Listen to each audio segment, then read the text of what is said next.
नमस्कार दोस्तों, आप सभी का स्वागत है आपका अपना YouTube channel expert study point.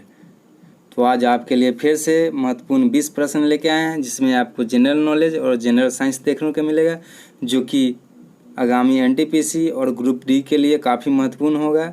उसके अलावा अन्य एग्ज़ाम के लिए भी महत्वपूर्ण है। ये जो प्रश्न हम लाए हैं 20, वो प्रीवियस ईयर में पूछे गए प्रश्न हैं, तो जो आगामी परीक्षा के लिए काफ़ी महत्वपूर्ण होगा। तो चलिए समय को बिना व्यर्थ किए हुए आज की ये क्लास स्टार्ट करते हैं। तो आज का पहला प्रश्न आपके स्क्रीन पे आ चुका होगा। प्रश्न संख्या 1, एम्पियर क्या मापने की इकाई है? इसके लिए 4 ऑप्शन दिए गए हैं। ऑप्शन नंबर ए विद्युत धारा, ऑप्शन नंबर बी प्रतिरोध, ऑप्शन नंबर सी शक्ति, ऑप्शन नंबर डी विभवांतर। तो जी हाँ, इसका सही आंसर हो जाएगा ऑप्शन नंबर बी विद्युत धारा। विद्युत धारा को एम्पियर से मापते हैं। अगले प्रश्न की ओर चलते हैं। प्रश्न संख्या 2, निम्न में से कौन सा सदिश राशि है? जिसके लिए 4 ऑप्शन दिए गए हैं। ऑप्शन नंबर ए ऊर्जा, ऑप्शन नंबर बी तापमान, ऑप्शन नंबर सी बल, ऑप्शन नंबर डी चाल। तो जी हाँ, इसका सही आंसर हो जाएगा ऑप्शन नंबर सी बल। बल जो है एक सदिश राशि है, यानी कि वेक्टर राशि है, जबकि बाकी ये जो बच गया ऊर्जा और तापमान और चाल, ये आपको अदिश राशि हो जाएंगे। अगले प्रश्न की ओर चलते हैं। प्रश्न संख्या 3, पदार्थ के संवेग और वेग के अनुपात से कौन सी भौतिक राशि प्राप्त होती है? जब संवेग और वेग का अनुपात निकालते हैं तो उसमें कौन सी भौतिक राशि प्राप्त होती है? जिसके लिए 4 ऑप्शन दिए गए। ऑप्शन नंबर ए वेग, ऑप्शन नंबर बी द्रव्यमान, ऑप्शन नंबर सी कोणीय वेग, ऑप्शन नंबर डी बल। तो जी हाँ, इसका सही आंसर हो जाएगा ऑप्शन नंबर बी द्रव्यमान। अगले प्रश्न की ओर चलेंगे। प्रश्न संख्या 4, जीवाणुओं को नष्ट करने के लिए किस गैस का प्रयोग किया जाता है? जीवाणुओं को नष्ट यानी मारने के लिए कौन सा गैस का प्रयोग किया जाता है? जिसके लिए 4 ऑप्शन दिए गए हैं। Option number A chlorine, option number B hydrogen, option number C neon, option number D oxygen. तो जी हाँ, इसका सही आंसर हो जाएगा option number A chlorine. Chlorine gas का प्रयोग किया जाता है जीवाणुओं को नष्ट करने के लिए। अगले प्रश्न की ओर चलेंगे। प्रश्न संख्या 5, एरोसोल का उदाहरण कौन सा है? एरोसोल का उदाहरण कौन सा है? जिसके लिए 4 ऑप्शन दिए गए हैं। ऑप्शन नंबर ए दूध, ऑप्शन नंबर बी नदी का जल, ऑप्शन नंबर सी धुआं, ऑप्शन नंबर डी रुधिर। तो जी हाँ, इसका सही आंसर हो जाएगा ऑप्शन नंबर सी धुआं। अगले प्रश्न की ओर चलते हैं। प्रश्न संख्या 6, वायुमंडल में कौन सी गैस पराबैंगनी किरणों का अवशोषण करती है? वायुमंडल में कौन सी ऐसी गैस है जो पराबैंगनी किरणों का अवशोषण करती है? जिसके लिए 4 ऑप्शन दिए गए हैं। Option number A ozone, option number B methane, option number C nitrogen, option number D helium. तो जी हाँ, इसका सही आंसर हो जाएगा option number A ozone. Ozone gas है जो पराबैंगनी किरणों को अवशोषित कर लेती है। अगले प्रश्न की ओर चलेंगे। प्रश्न संख्या 7, डार्विन फिंच का प्रयोग किस समूह के लिए किया जाता है? डार्विन फिंच का प्रयोग किस समूह के लिए किया जाता है? जिसके लिए 4 ऑप्शन दिए गए हैं। ऑप्शन नंबर ए छिपकलियों के लिए, ऑप्शन नंबर बी उभयचरों के लिए, ऑप्शन नंबर सी मछलियों के लिए, ऑप्शन नंबर डी पक्षियों के लिए। तो जी हाँ, इसका सही आंसर हो जाएगा ऑप्शन नंबर डी पक्षियों के लिए। चार्ल्स डार्विन का प्रयोग पक्षियों समूह के लिए किया जाता है। अगले प्रश्न की ओर चलते हैं। प्रश्न संख्या 8, चाबी भरी घड़ी में कौन सी ऊर्जा होती है? चाबी भरी घड़ी में कौन सी ऊर्जा होती है? जिसके लिए 4 ऑप्शन दिए गए। ऑप्शन नंबर ए स्थितिज ऊर्जा, ऑप्शन नंबर बी गतिज ऊर्जा, ऑप्शन नंबर सी उपयुक्त दोनों, ऑप्शन नंबर डी संचित ऊर्जा। तो जी हाँ, इसका सही आंसर हो जाएगा ऑप्शन नंबर ए स्थितिज ऊर्जा। चाबी भरी घड़ी में स्थितिज ऊर्जा हमेशा होते हैं। अगले प्रश्न की ओर चलते हैं। प्रश्न संख्या 9, कौन से देश में मिश्रित अर्थव्यवस्था है? कौन सा देश है जिसमें मिश्रित अर्थव्यवस्था है? जिसके लिए 4 ऑप्शन दिए गए। Option number A America, option number B Bharat, option number C चीन, ऑप्शन नंबर डी रूस। तो जी हाँ, इसका सही आंसर हो जाएगा ऑप्शन नंबर बी भारत। अगले प्रश्न की ओर चलते हैं। प्रश्न संख्या 10, विश्व नारियल दिवस किस दिन मनाया जाता है? जिसके लिए 4 ऑप्शन दिए गए। ऑप्शन नंबर ए 10 अगस्त, ऑप्शन नंबर बी 12 मार्च, ऑप्शन नंबर सी 2 सितंबर, ऑप्शन नंबर डी 15 जून। तो जी हाँ, इसका सही आंसर हो जाएंगे ऑप्शन नंबर सी 2 सितंबर। 2 सितंबर को विश्व नारियल दिवस मनाया जाता है।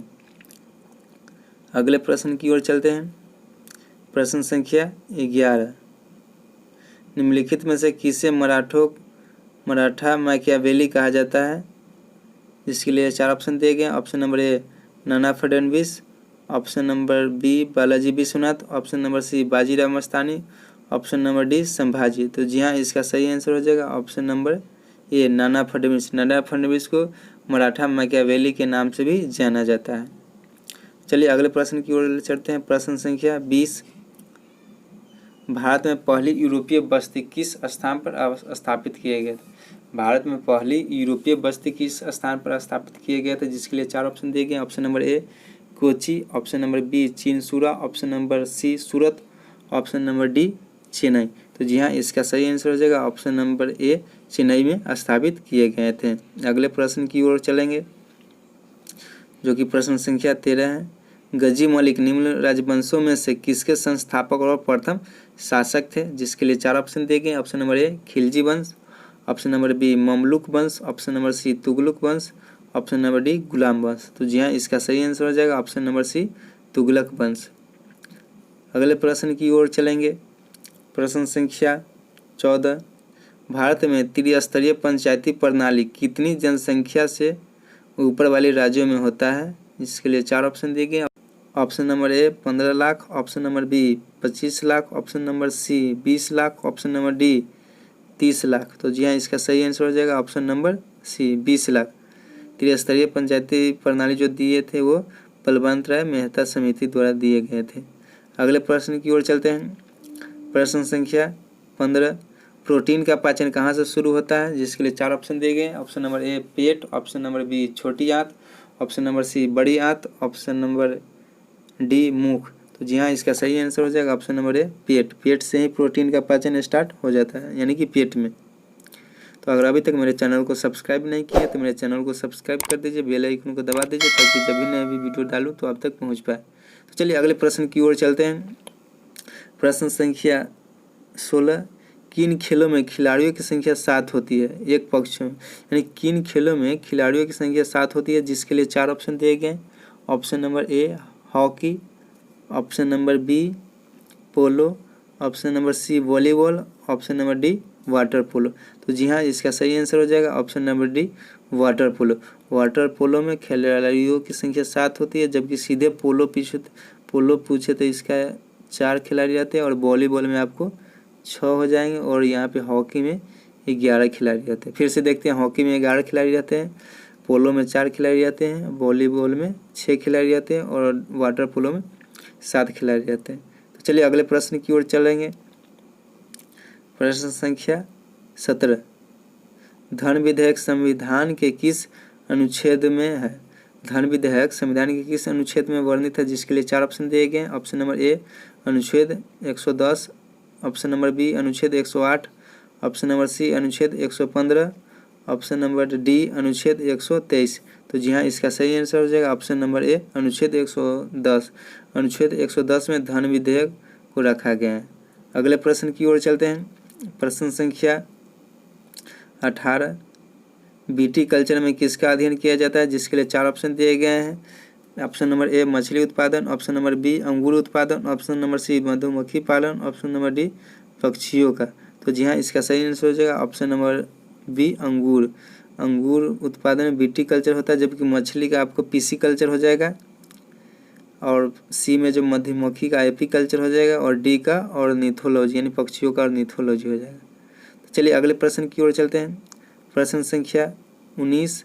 ब्लैक पर्वत कहाँ अवस्थित है? जिसके लिए 4 ऑप्शन दिए गए। Option number A Nepal, option number B Bharat, option number C America, option number D Bhutan. तो जी हाँ, इसका सही आंसर हो जाएगा option number D Bhutan. Bhutan में ब्लैक पर्वत अवस्थित है। तो आज का लास्ट प्रश्न, प्रश्न संख्या 20। मोहिनीअट्टम किस राज्य का लोक नृत्य है? जिसके लिए 4 ऑप्शन दिए गए। Option number A Kerala, option number B Tamil Nadu, option number C Andhra Pradesh, option number D Gujarat. तो जी हाँ, इसका सही आंसर हो जाएगा option number A Kerala. Kerala का जो लोक नृत्य है मोहिनीअट्टम है। तो यहाँ तमिलनाडु का बात करें तो तमिलनाडु का आपको भरतनाट्यम हो जाएगा। और आंध्र प्रदेश का हो जाएगा आपको कुचिपुड़ी हो जाएगा आपको। और गुजरात का आपको तो मालूम ही होगा गरबा होता है। एक बार और देखते हैं, केरल का हो जाएगा आपको मोहिनीअट्टम, तमिलनाडु का भरतनाट्यम, और आंध्र प्रदेश का कुचिपुड़ी, और गुजरात का गरबा। उम्मीद करते हैं कि वीडियो आपको अच्छा लगा होगा, तो कमेंट में ज़रूर बताइएगा कि वीडियो कैसा लगा, और वीडियो को लाइक कर दीजिएगा। और अभी तक चैनल को नहीं सब्सक्राइब किए तो चैनल को सब्सक्राइब कर दीजिए, ताकि आप तक नए वीडियो हम डालते रहें। धन्यवाद।